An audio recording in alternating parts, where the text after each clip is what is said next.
Today we're spending a day in the Swiss Alps with one famous place in mind, Aescher, the restaurant beneath a massive cliff. But Ebenalp had much more waiting for us than we expected, from open ridges and hidden caves to a difficult descent towards Seealpsee.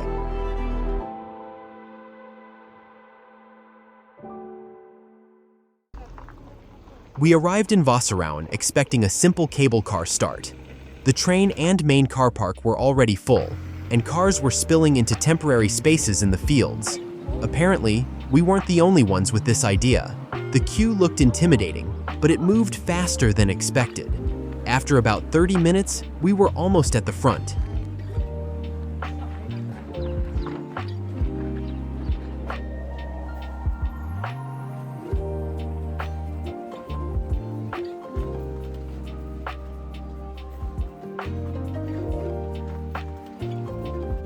We passed the time in the sunshine, watching the cabins glide up and down the mountain.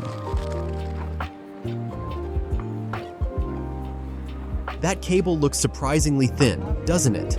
Let's just hope someone tested it first.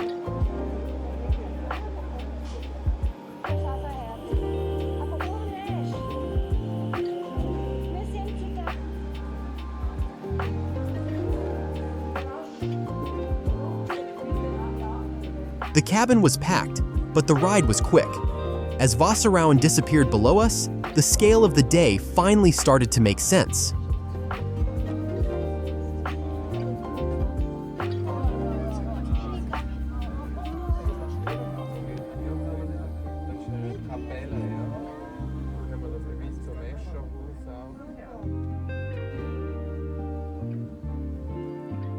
At the mountain station, the free hiking maps made the route look reassuringly simple.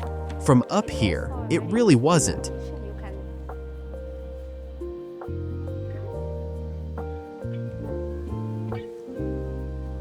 Our plan was built around Aescher, but the route included much more. A panoramic ridge, mountain caves, a cliff walk, and then the long descent to Seealpsee.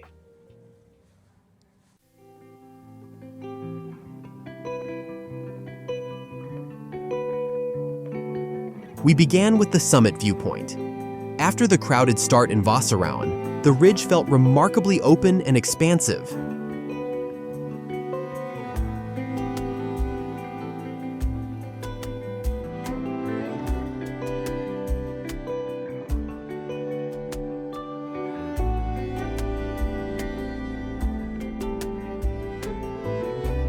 Far below us was Seealpsee, our final destination. It looked almost unreal, and much farther away than the map had suggested. Before heading down, we still had caves and cliff paths to explore.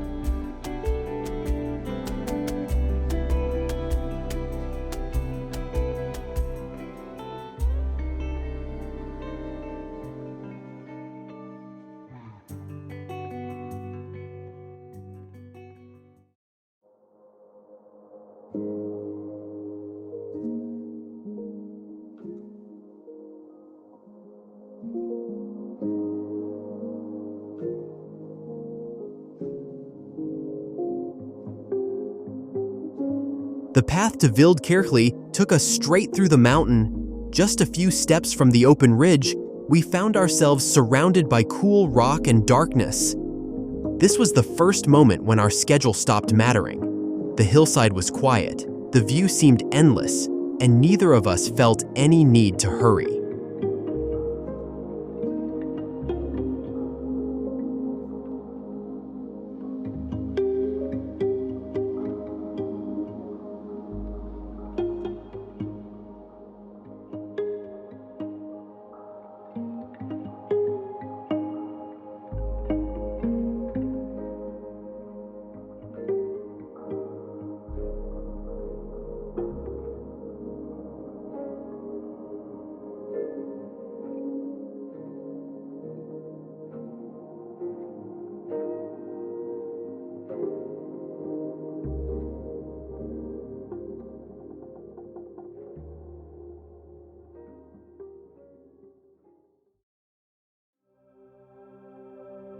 Wildkirchli is known for its hermit dwellings and prehistoric cave bear remains.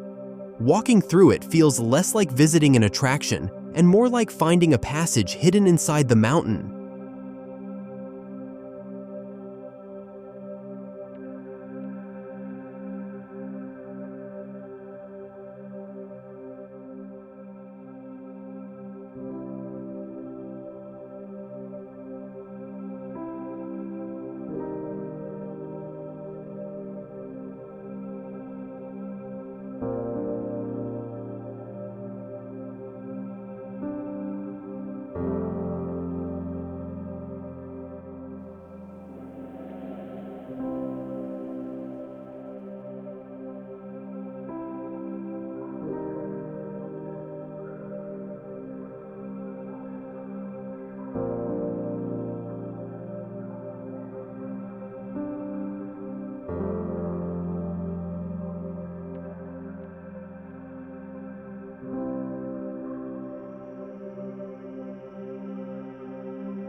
Just beyond the cave sits the old hermit's house, pressed so closely against the cliff that it seems to belong to the rock itself.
Then Aescher appeared beneath the overhanging cliff. This was the place we had come expecting to remember most, and standing there, it was easy to understand why it had become so famous.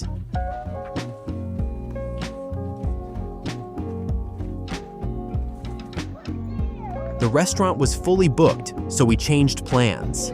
Our improvised picnic nearby, Swiss cheese, sausage, breadsticks, and ice cream gave us the same mountain view without the reservation. And by then, Aescher already felt like one highlight among many.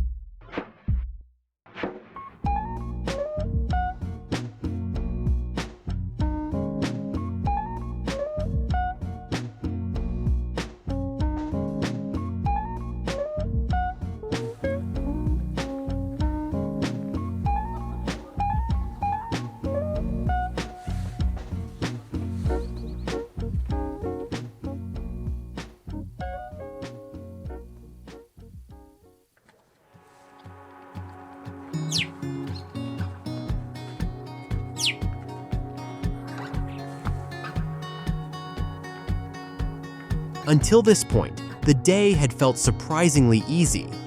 Then we started the descent to Seealpsee. The path was well maintained, but the steep forest slopes, rocks, and exposed roots demanded attention with every step.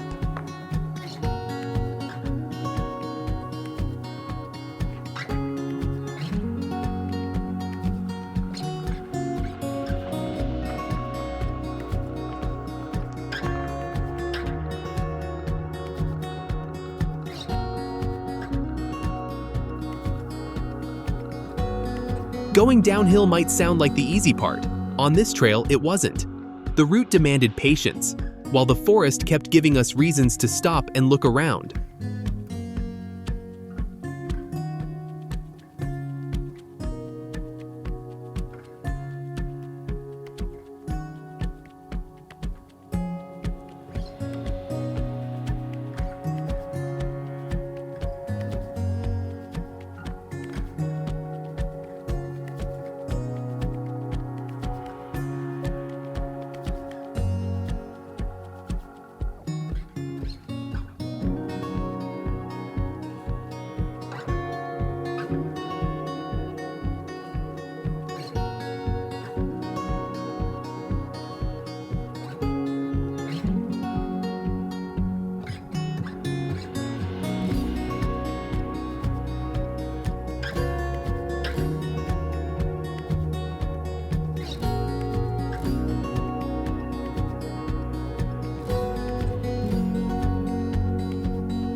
Every opening in the trees showed us how far we still had to go.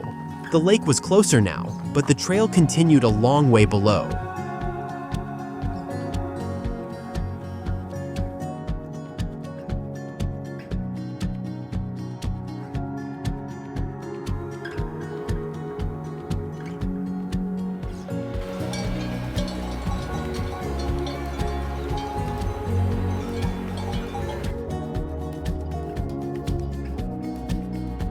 Then, unexpectedly, we found snow still covering part of the path.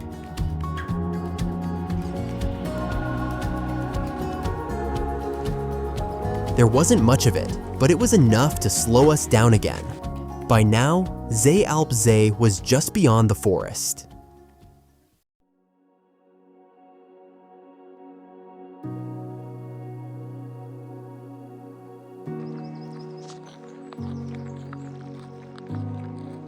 When the trees finally opened, the lake appeared at eye level. After looking down at it from the ridge for most of the day, reaching the shore felt like a small achievement.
And this is where our Ebenalp hike comes to an end. From the panoramic views above the valley, through Wildkirchli Cave and Aescher, down to the peaceful waters of the mountain lake, this route truly feels like one of the most beautiful day hikes in the Swiss Alps. If you enjoyed this journey, please like the video and subscribe to the channel for more relaxing travel stories from beautiful places around the world. See you in the next one.